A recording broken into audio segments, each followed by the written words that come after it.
My name is Katie White, and I work with the Heart and Stroke Foundation of Canada, and I lead what's called our health systems portfolio, which means I have the privilege of supporting the team responsible for the Canadian Stroke best practice recommendations. And as a part of that role, I have the distinct pleasure of introducing this year's winners of both the Nietition and Nieboer lectures. Both of these lectures honor individuals who have exemplified leadership, persistence, and dedication to making the world of stroke care better for everyone by advancing research and implementation to improve outcomes and advancing the impact of lived experience in driving change, respectively. These lectureships are jointly awarded by the Heart and Stroke, the Canadian Stroke Consortium, the Canadian Neurological Sciences Federation, and CanStroke Recovery Trials.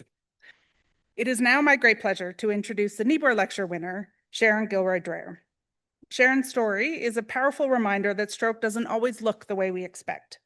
Her experience highlights how atypical symptoms combined with factors like age, gender, and medical history can delay diagnosis and treatment. But Sharon's journey is not just one of recovery.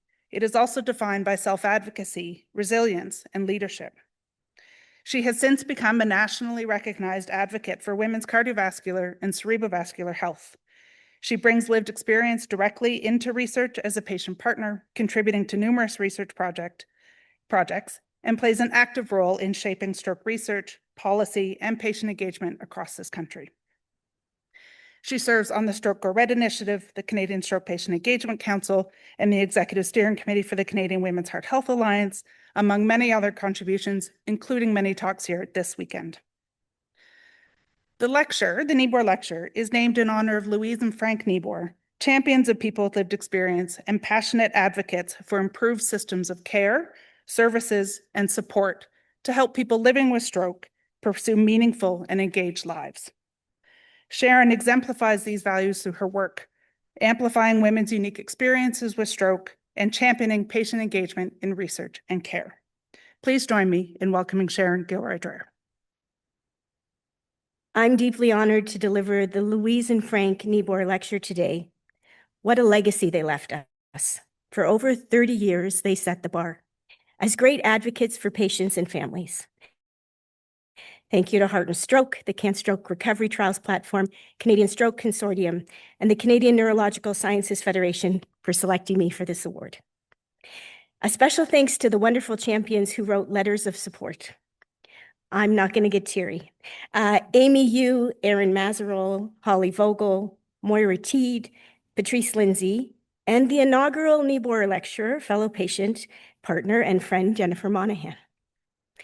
So before we begin, I'm going to ask for your grace and understanding as I read today's lecture, because this is not my norm, like Dr. Sharma. Having a brain injury means memorizing lengthy presentations would be impossible. If you've had to listen to me already this week, this will be a very brief recap. In 2015, I was a healthy 48-year-old with a busy life, married, 3 daughters, a career I loved, an active community volunteer. In the blink of an eye, I experienced a cerebellar stroke, and life as I knew it stopped. I was forced to live in the tension between where I was and where I wanted to be. And while I love hearing wonderful patient stories, folks who got exceptional care, Hail Mary surgeries, miraculous recoveries, and meaningful rehab that check all the stroke best practice boxes, that's not my story. The TLDR is there were gaps in pre-care. In my 5-night hospital stay where a migraine history led to diagnostic assumptions, delayed a stroke diagnosis, and an MRI review. And that led to gaps in referrals and structured aftercare support. But my story doesn't end there. And that's the part of the journey I'd like to invite you into today. In business, we do a project debrief when things wrapped up. What worked, what didn't, what failed, what countermeasures can we put in place to make things better the next time? It allows failure to lead to innovation. Adopting that business strategy in healthcare would mean we'd embrace hearing the imperfect patient stories like mine and do something different to improve things for the next person. And that's the lens I chose to view my experience through. I intentionally use my stroke story to improve health outcomes for the next patient. In the brief time we have together, I'd like to touch on advocacy, the person, not just the patient in front of you, and engaging patients as partners in research. Why do patients even advocate? Initially, we're advocating for our own needs. My first steps into the advocacy arena were tied to seeking out care and referrals. But it's a difficult first step to have to advocate for yourself, and it's intimidating when you're a patient. Besides not always having a roadmap, there is a significant power imbalance. Healthcare systems are complex and structured in such a way that patients are passengers on a care delivery bus, but we're not driving it. In my case, there was no bus. I was flying my own recovery plane while trying to build it as I was juggling a brain injury I didn't fully understand. As someone who sees problems as opportunities, I chose to navigate those years through a curiosity lens. My family says traffic and facts, not opinions. So I am the patient that arrives at medical appointments with notes, symptom tracking, evidence-based research that I found. And most of the time, I didn't know what solutions existed. At times, I didn't even know where to find the proper information. But I was open to ask questions, to search and search again until I found options, and then to seek out solutions. My self-advocacy mode really kicked into gear 15 months after I'd been discharged. I'd asked my family doctor for a referral to the chief of neurology at the hospital where I had been a patient. I was told it would take another year to get an appointment. I decided I wasn't going to wait. I emailed the hospital myself. Gaining the confidence to make that ask wasn't easy, especially for me as a type A personality. A health event, especially one that changes how your brain behaves, shakes your confidence. I often think how someone of my parents' generation would have navigated that ask, or a new immigrant with limited English, or someone from a marginalized community who maybe already feels less supported in our healthcare system already. But I was fortunate to be bolstered by encouragement from others. I have wonderful friends, an exceptional employer, and an amazing family. So as I gained new insights into what my care should have looked like, I began to recognize how fragmented it had been. In the email, I told the hospital that my family doctor said a referral would take a year. But then I reminded them that it had been over a year since my stroke, and I had yet to see a neurologist. I called out some best practice expectations. Thank you to Patrice Lindsay and Heart and Stroke for creating those. And then I asked them to correct their misstep and booked me an appointment. And I told them I deserved care. Then I waited. A couple of weeks later, I had an appointment. I got an apology I didn't ask for, a case review by the hospital vice president, and they noted themselves that they had dropped balls in my care and missed tests when I was an inpatient, and I was sent off for blood work immediately. One of those genetic tests led to further testing from my daughters, and for the first time, I realized my step into advocacy could impact other people.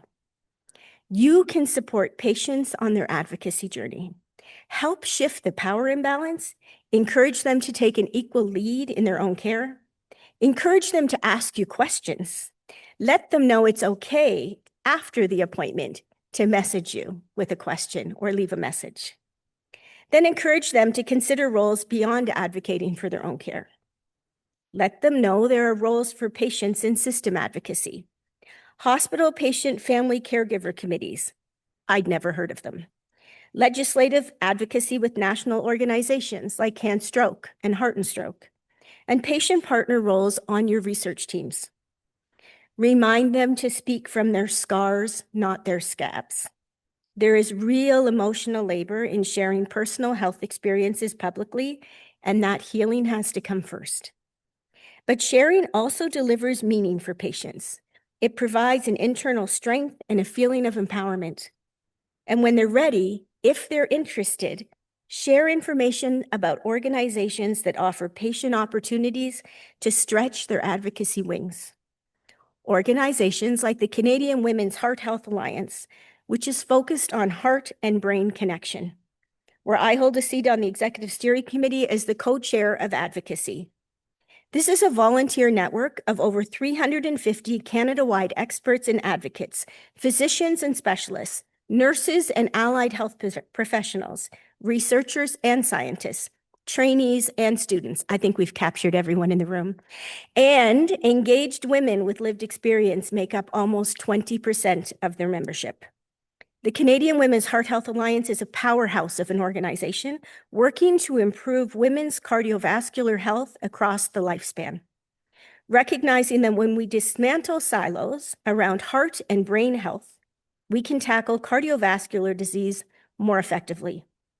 And it's chaired by scientist and director of the Brain and Heart Nexus Research Program at the University of Ottawa Heart Institute, Jody Edwards, who is also the co-chair of our Canadian Stroke Congress.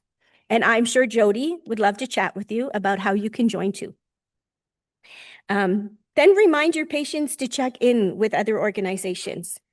The CanStroke website, they can register for a newsletter to find out about opportunities. The Heart and Stroke website, where if they search participate, they can find a way to sign up for a newsletter or patient opportunities. Heart and Stroke also has a community of survivors peer support group on Facebook. I'm proud to say I was one of 17 patients that helped them start that group. What's the difference about this space is that it's officially moderated by Heart and Stroke staff. And what was once a group of 17 is now a community of over 3,500 patients across Canada. And there is a separate group for caregivers. Connecting patients with lived experience to their peers can be a first great step in someone's advocacy journey. Confidence gained from sharing your experience with a peer is a wonderful support tool. At one point in my recovery, I realized the old me hadn't completely disappeared. The communication skills, leadership work, committee experience, and persistence that I use in my professional life were still there, just operating differently. When I felt ready, I reached out to participate in a couple of heart and stroke events. And then opportunities began to open that shifted my role from self-advocacy into system-level advocacy and research partnership.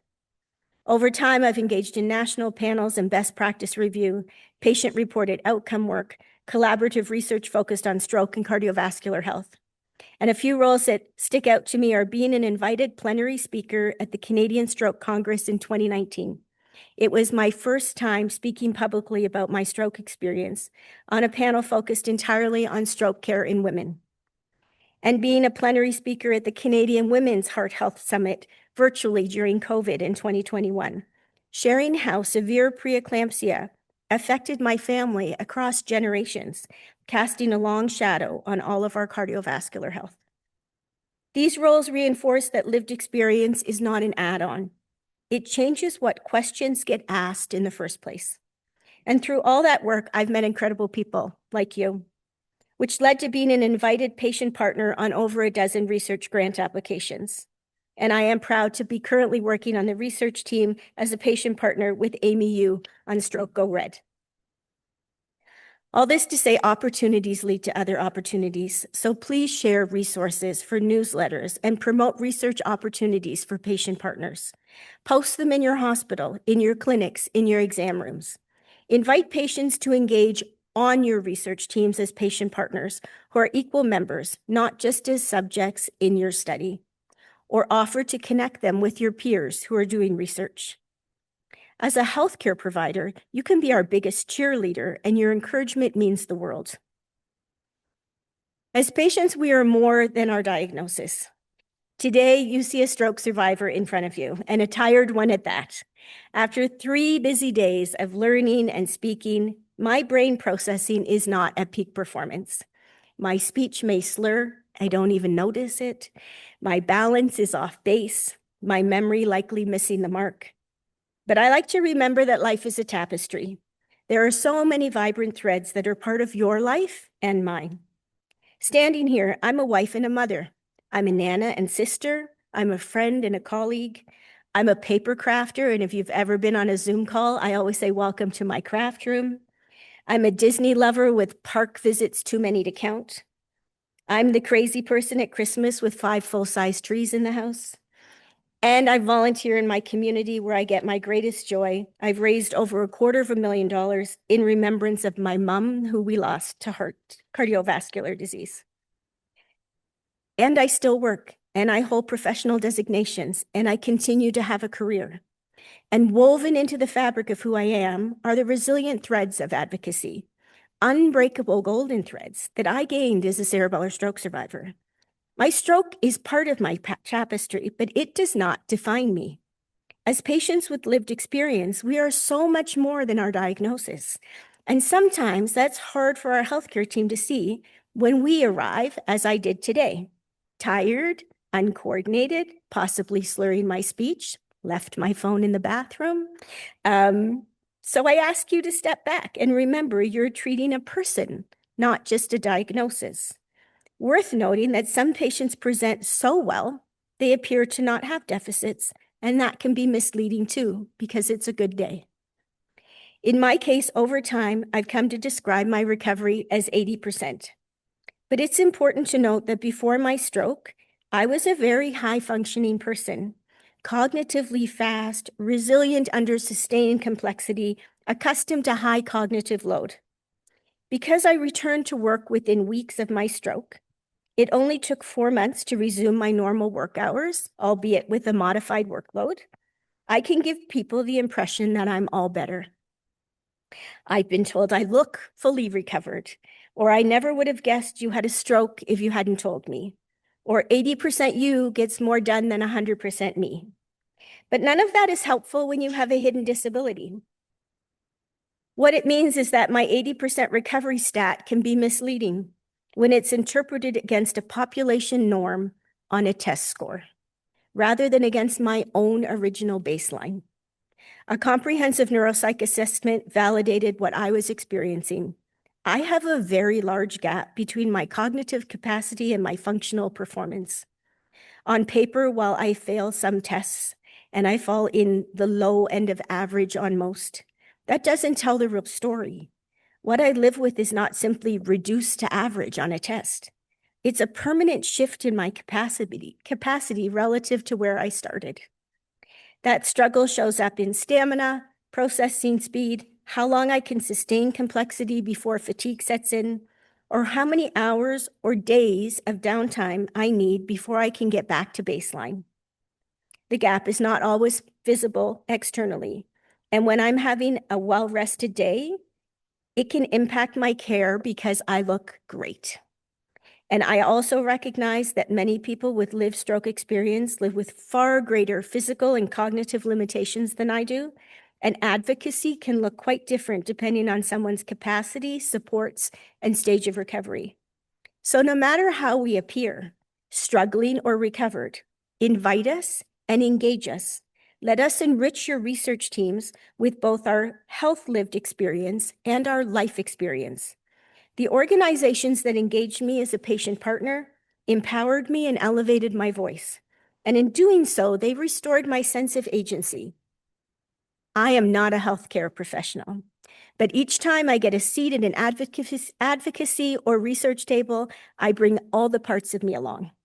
That includes 30 plus years of working in business as a certified human resource leader and a certified leadership coach. It's governance, policy development, board and project management work. It's having a certified emotional intelligence practitioner at your table and someone formally trained in community leadership.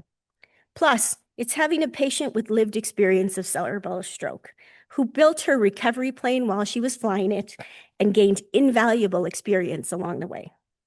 So in closing, I'll leave you with 3 things. 1, I hope there are lessons in my experience that you can use to support patients on their advocacy journey. 2, when you sit down with a patient, see the whole person, not just the diagnosis you're treating or the symptoms that are being presented today.